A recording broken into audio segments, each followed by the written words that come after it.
প্রাথমিক ইন্টারভিউ পর্বের আজকের প্রথম প্রশ্ন, আপনি কেন এই ইন্টারভিউটি দিতে এসেছেন?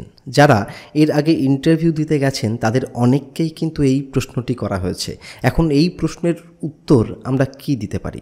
আমরা যখন ইন্টারভিউয়ের প্রস্তুতি নিচ্ছি তখন অনেক সময় মনে হচ্ছে যে প্রত্যেকটা প্রশ্নের পিছনে একটি চমকপ্রদ উত্তর থাকবে, কিন্তু এমনটা সব সময় নয়।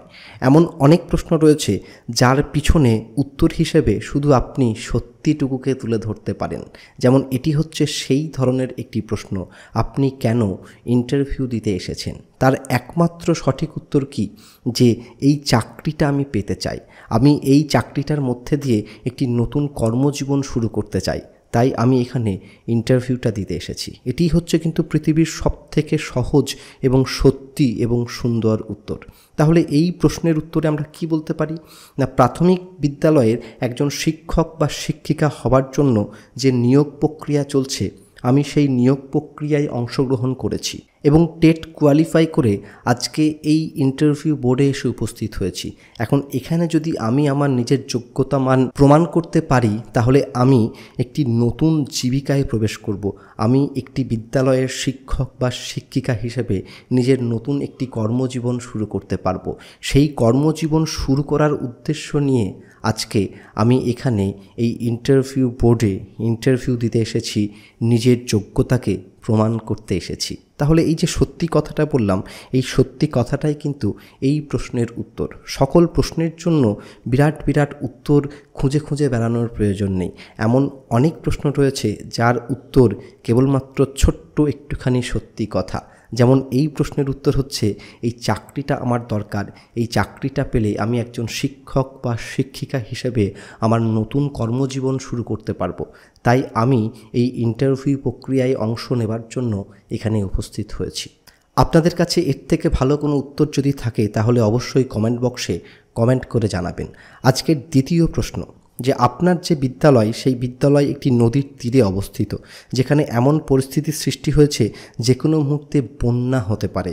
এই অবস্থায় আপনার কর্তব্য কী হবে? এখন দেখুন, এই অবস্থায় আমাদের মনে হচ্ছে যে আমি শিশুদেরকে একটা নির্দিষ্ট সেফ জায়গায় রেখে দেবো, উঁচু জায়গায় রেখে দেবো, ইত্যাদি অনেক কিছু করণীয়।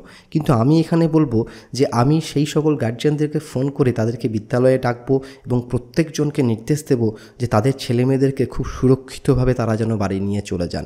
এবং যে সকল অভিভাবকদের সঙ্গে আমি পরিচয় করতে পারবো না ফোনের মাধ্যমে, তাদেরকে আমি নিজে গিয়ে বাড়ি দিয়ে আসবো। অর্থাৎ বিদ্যালয় এখানেই ছুটি ঘোষণা করে দিতে বাধ্য হব। কেন না, বন্যা হচ্ছে একটি এমন পরিস্থিতি যেটা কিন্তু পরবর্তী 2-1 ঘন্টার মধ্যে মিটে যাওয়ার কোনো সম্ভাবনা নেই। দুপুর 12টার সময় দেখা গেল হয়তো বন্যা হতে পারে, তাহলে সেই বিদ্যালয়টি কিন্তু 4টের সময় ছুটি হয়ে যাবে। তাহলে দুপুর 12টার সময় যদি বন্যা হওয়া শুরু হয়, সেটি কিন্তু বিকেল 4টের মধ্যে সেই সমস্যা মিটে যাচ্ছে না, সেই সমস্যা কিন্তু আরও অনেক ভয়াবহ আকার ধারণ করবে। তাই সেখানে আমার একমাত্র প্রাথমিক কর্তব্য হবে যে সেই শিশুগুলিকে খুব যত্ন নিয়ে তাদের বাড়িতে পৌঁছে দেওয়া। সেটি গার্জিয়ানদেরকে ফোন করে ডেকে তার মাধ্যমে হোক, বা আমি নিজে তাদেরকে বাড়ি দিয়ে আসি, এই মাধ্যমেই হোক না কেন। তাহলে বিদ্যালয়ে থাকা অবস্থায় যদি কোনো দিন দেখি যে এমন পরিস্থিতির সৃষ্টি হয়েছে, নদীর জল সেটি স্কুলের মধ্যে এসে ঢুকছে, বন্যার পরিস্থিতি তৈরি হচ্ছে, যে কোনো মুহূর্তে বন্যা হয়ে যেতে পারে, তাহলে সেখানে একমাত্র উত্তর হচ্ছে যে আমি শিশুদেরকে নিরাপদে বাড়ি পৌঁছে দেওয়ার ব্যবস্থা করব। কারণ এই বন্যা কিন্তু 2-1 ঘন্টার মধ্যে মিটে যাওয়ার কোনো সম্ভাবনা নেই, বা এই বন্যা কিন্তু এই স্কুল চলাকালীন যে সময়, সেই সময়ের মধ্যে কিন্তু মিটে যাবে না, সেটা কিন্তু আরও অনেক ভয়াবহ আকার ধারণ করবে। তাই সেখানে আমাকে সেই বিদ্যালয়কে আপাতকালীন বন্ধ করে দিয়ে সেই শিশুদেরকে খুব নিরাপদে বাড়ি পাঠানোর মতো ব্যবস্থা নিতে হবে। এই প্রশ্নটা করেছে আমাদেরই এক সাবস্ক্রাইবার অদিতিকে অনেক অনেক অভিনন্দন। আজকের যে পরের প্রশ্ন, সেটিও কিন্তু অদিতির করা। অরণ্য পার্শ্ববর্তী এলাকায় স্কুল, সেখানে প্রায়ই বিদ্যালয়ের শ্রেণীকক্ষের মধ্যে সাপ ঢুকে যায়। সেখানে একজন শিক্ষক বা শিক্ষিকা হিসেবে আপনার করণীয় কোন কোন বিষয় থাকবে?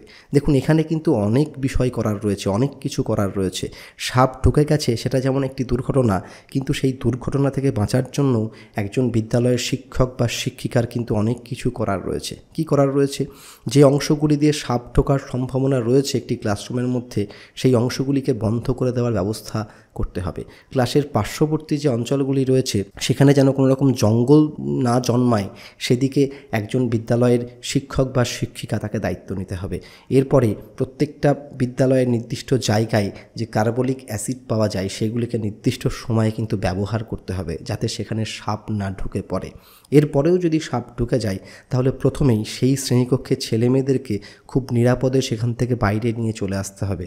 তারপর সেই সাপটিকে চেষ্টা করতে হবে সেই বিদ্যালয় থেকে তাড়িয়ে দেওয়ার বা বন বিভাগকে খবর দেওয়ার, যাতে তারা এসে সেই সাপটিকে উদ্ধার করে নিয়ে যায়। তাহলে এই প্রশ্নের উত্তর দেওয়ার সময় আমরা কোন কোন বিষয় মাথায় রাখছি?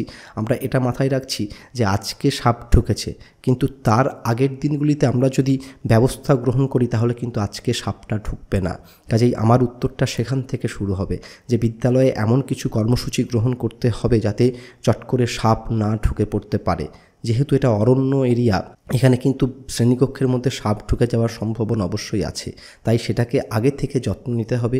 এরপরেও যদি সাপ ঢুকে যায়, সাপকে দেখে কিন্তু শিশুরা তারা উতলা হয়ে পড়বে, তারা চঞ্চল হয়ে পড়বে। তাই সবার আগে তাদেরকে নিরাপদে সেই ঘর থেকে বের করে একটা সেফ জোনে নিয়ে যেতে হবে। তারপর বন বিভাগকে খবর দিতে হবে, তারা এসে সেই সাপটিকে উদ্ধার করবে, বা কোনো শিক্ষক বা শিক্ষিকা যদি পারেন তিনি সেই সাপটিকে সেখান থেকে বের করে দেওয়ার চেষ্টা করবেন। কিন্তু কোনো অবস্থায় সেই সাপটিকে কোনো রকম আঘাত করবেন না বা আহত করবেন না। তাহলে এই যে প্রশ্নের উত্তর, যে প্রশ্ন অদিতি আমাকে করেছে, আশা করি তার উত্তর দিতে পারলাম। এর পরের প্রশ্ন, শ্রেণীকক্ষে টিনের চাল, তার উপর বৃষ্টি হচ্ছে এবং বৃষ্টিপাতের জন্য এত শব্দ তৈরি হচ্ছে যে শ্রেণীকক্ষটাকে নিয়ন্ত্রণ করা একজন শিক্ষকের পক্ষে সম্ভব হচ্ছে না। সেই অবস্থায় আপনি কি করবেন? এ প্রশ্নটিও অদিতির। এখন এই প্রশ্নের উত্তরে আমি বলবো যে বিশেষ পরিস্থিতিতে সবসময় পড়া করাতেই হবে, সবসময় শ্রেণীকক্ষকে নিয়ন্ত্রণ করতেই হবে জোর করে পড়াশোনার মধ্যে দিয়ে, এমনটা কিন্তু নয়। এই বৃষ্টি আজকে পড়ছে, এই ঝমঝম করে শব্দ আজকে হচ্ছে, কিন্তু এই বৃষ্টি তো রোজ পড়বে না, এই শব্দ তো শিশুরা রোজ শুনবে না। কাজেই এমন পরিস্থিতির সৃষ্টি হলে আমি শিশুদেরকে প্রকৃতির সঙ্গে পরিচয় করানোর চেষ্টা করব, তাদেরকে সেই বৃষ্টি দেখার সুযোগ দেব, তাদেরকে সেই টিনের চালের উপর যে বৃষ্টিপাত হচ্ছে তার ফলে যে শব্দ হচ্ছে সেই শব্দটাকে আত্মস্থ করার মতো সুযোগ দেব। কারণ পড়াশোনা করার জন্য অনেক দিন রয়েছে, কিন্তু প্রকৃতির সঙ্গে শিশুদের এই যে মেলবন্ধন হওয়ার যে একটা অবকাশ তৈরি হয়েছে, সেই অবকাশ কিন্তু সবসময় তৈরি হবে না।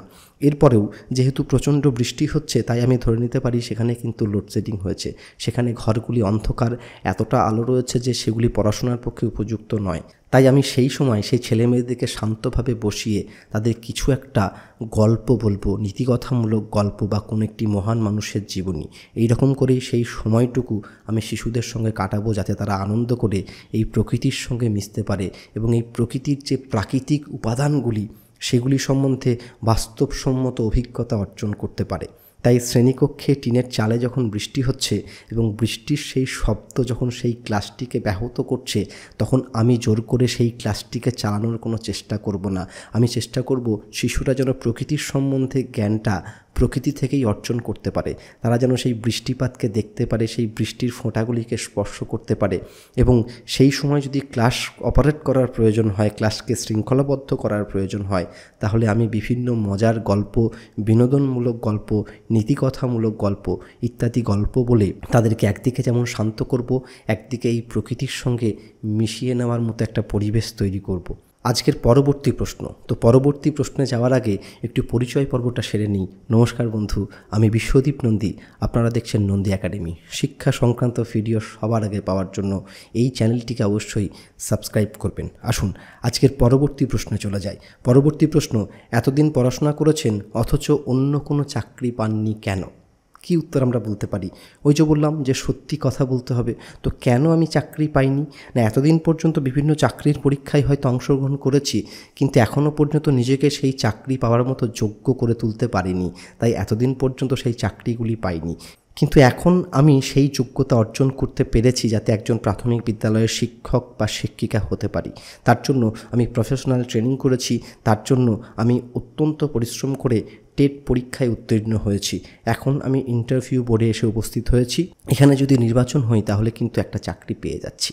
তাহলে এতদিন পড়াশোনা করেছেন অথচ কোনো চাকরি পাননি কেন? তার উত্তরে আমরা বলতে পারি যে এতদিন হয়তো আমি সেইভাবে নিজেকে প্রস্তুত করতে পারিনি একটি সরকারি চাকরি পাওয়ার জন্য, তাই এতদিন চাকরি পাইনি। কিন্তু এখন আমি নিজেকে প্রস্তুত করতে পেরেছি, এখন আমি একটি প্রাথমিক বিদ্যালয়ের শিক্ষক বা শিক্ষিকা হবার মতো নিজেকে তৈরি করতে পেরেছি, তাই টেট উত্তীর্ণ করে এই ইন্টারভিউ বোর্ডে আমার যোগ্যতা প্রমাণ করার সুযোগ পেয়েছি। এখন আপনি যদি এই উত্তরটি দেন তাহলে হয়তো সেটি গ্রহণযোগ্য হচ্ছে। এই ধরনের প্রশ্নের সঠিক উত্তর বা ভুল উত্তর হয় না, আমাদের এই ধরনের প্রশ্নগুলিকে যুক্তি দিয়ে প্রতিষ্ঠা করতে হয়। তাহলে এতদিন পড়াশোনা করেছেন অথচ চাকরি পাননি কেন?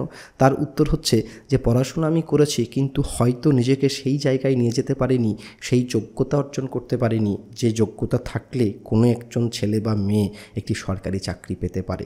কিন্তু এখন আমি সেই যোগ্যতা অর্জন করতে পেরেছি, এখন আমি টেট কোয়ালিফাই করেছি এবং ইন্টারভিউ বোর্ডে ইন্টারভিউ দিতে এসেছি। এই প্রশ্নটি করেছে আমার এক সাবস্ক্রাইবার বন্ধু রাহুল। রাহুল, তোমাকেও নন্দী একাডেমির পক্ষ থেকে অনেক অনেক অনেক অভিনন্দন। তাহলে আজকের যে 5টি প্রশ্ন, সেই 5টি প্রশ্ন এবং তার উত্তর শেষ হলো। এই পর্বগুলি আপনাদের কেমন লাগছে সেটা কিন্তু অবশ্যই কমেন্ট বক্সে কমেন্ট করে জানাবেন এবং এই ধরনের ভিডিও আরও অনেক বেশি পাওয়ার জন্য এই চ্যানেলটিকে সাবস্ক্রাইব করবেন এবং তার সঙ্গে আপনাদের কাছে যে সকল প্রশ্নগুলি রয়েছে তার উত্তর যদি আমার মুখ থেকে শুনতে চান তাহলে অবশ্যই কমেন্ট বক্সে সেই প্রশ্নগুলি কমেন্ট করে জানাবেন। তাহলে দেখা হচ্ছে অন্য কোনো এক ভিডিওতে, অন্য কোনো একদিন। ততক্ষণের জন্য আপনার এই বন্ধু বিশ্বদীপ নন্দীকে বিদায় দিন।